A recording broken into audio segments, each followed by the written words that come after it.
Assalamualaikum warahmatullahi wabarakatuh. Halo teman-teman, aku Nina dari kelompok 1 PABP kelas 11 Farmasi 3. Hari ini aku sedang bersama salah satu guru di sekolah kita nih, yaitu Pak Ival Ferdian SAG. Betul Bapak? Betul.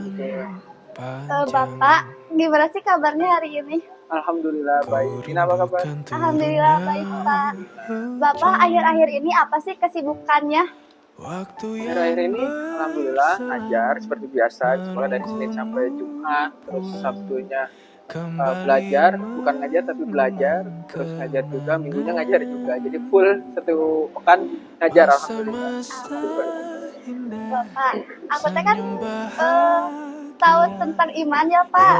Nah, menurut aku iman itu sangat penting, apalagi di zaman sekarang ini. Terus iman itu kan salah satu fondasi hidup kita ya Pak, Betul. karena dasar dari kayak sikap kita, kepribadian kita itu berasalnya dari iman. Terus kayak misalnya aku teh pernah dengar kalau iman itu fondasi kalau nggak tegap kita bisa roboh. Sama halnya seperti iman, kayak misalnya iman kita itu nggak kuat, nah hati kita itu gampang goyah. Apalagi di zaman sekarang ini banyak banget godaannya, kayak misalnya dari lingkungan, teman sebaya kita, sosial media, apalagi. Terus menurut Bapak apa sih iman itu? Oke, berangkat dari iman, dari pengertiannya dulu berarti ya. Jadi menurut bahasa iman itu kan yang kita tahu apa? Percaya gitu ya. Nah, percaya terhadap apa? Nah, iman itu kata Nabi Sallallahu Alaihi Wasallam, iman itu yaitu kita membenarkan dengan hati, mengucapkan dengan lisan, dan melakukan dengan perbuatan kita.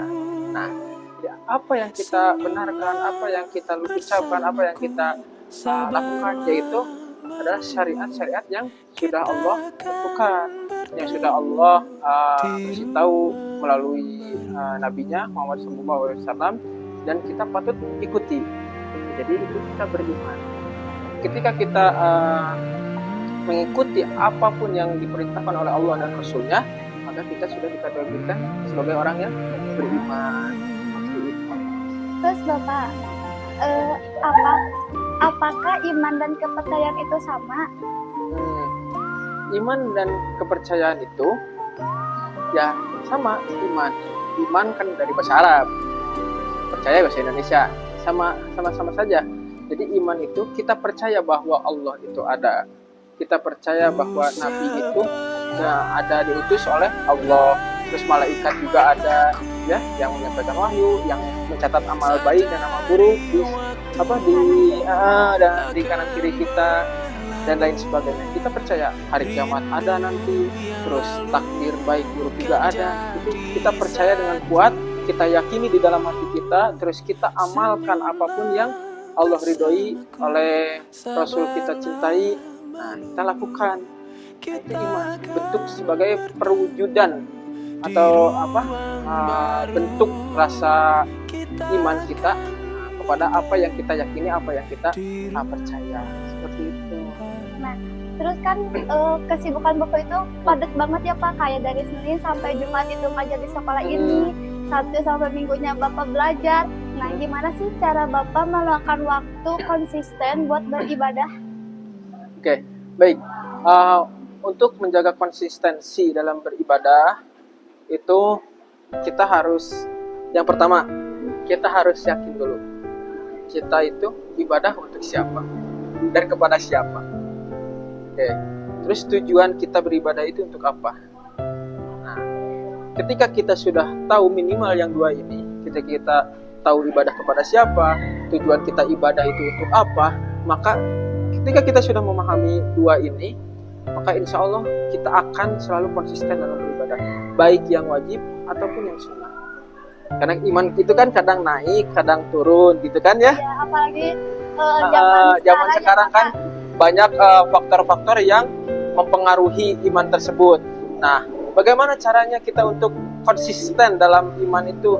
Nah, pertama, kita harus cari lingkungan yang positive vibes. Ya, jangan kita bergaul dengan orang-orang yang toksik, ya.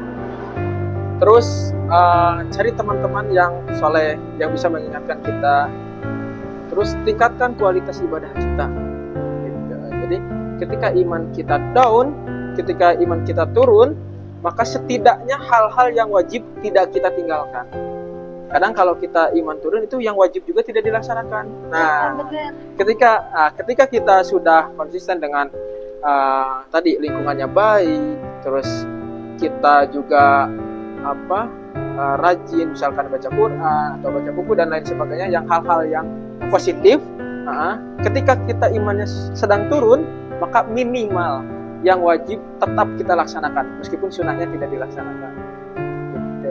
Baik Bapak, terus apa harapan terbesar Bapak terhadap anak muda sekarang nih Pak? Kayak banyak banget ya Pak, kayak dari berita kayak banyak banget berita yang buruk tentang anak muda sekarang. Gimana keinginan Bapak untuk anak muda sekarang terkait iman? Oke, jadi harapan Bapak pribadi ya terhadap anak-anak muda zaman sekarang, khususnya generasi-generasi bangsa, generasi-generasi emas untuk bangsa kita ini. Harapan Bapak, keinginan Bapak itu generasi-generasi muda kita itu satu, taat kepada Allah Subhanahu wa taala sebagai Tuhan kita yang mengatur kita, yang mengurus kita. Kedua, Bapak ingin anak-anak muda ini selalu peka terhadap hal-hal yang positif. Jadi nggak hare-hare bahasa Sundanya ya, tidak hare-hare kepada hal-hal yang positif, tapi kita harus aktif, harus peka. Terus harapan Bapak kepada anak-anak muda sekarang itu kita harus bergotong royong, mau bersatu ya, dalam hal-hal kebaikan dimanapun dan kapanpun kita berada. Oke. Baik Bapak, segitu aja mungkin ya Pak. Terima kasih Bapak waktunya. Sama-sama. Assalamualaikum warahmatullahi wabarakatuh. Oke teman-teman, jadi kesimpulan yang dapat kita ambil dari apa yang tadi Pak Iqbal sampaikan adalah iman itu sangat penting, apalagi di zaman sekarang ini yang banyak banget godaannya. Jadi kita harus pintar-pintar memilih teman, memilih lingkungan yang tidak toksik supaya iman kita selalu terjaga. Karena pergaulan itu sangat berdampak banget bagi iman kita. Jadi teman-teman jangan sampai salah milih pergaulan ya. Terima kasih, dadah.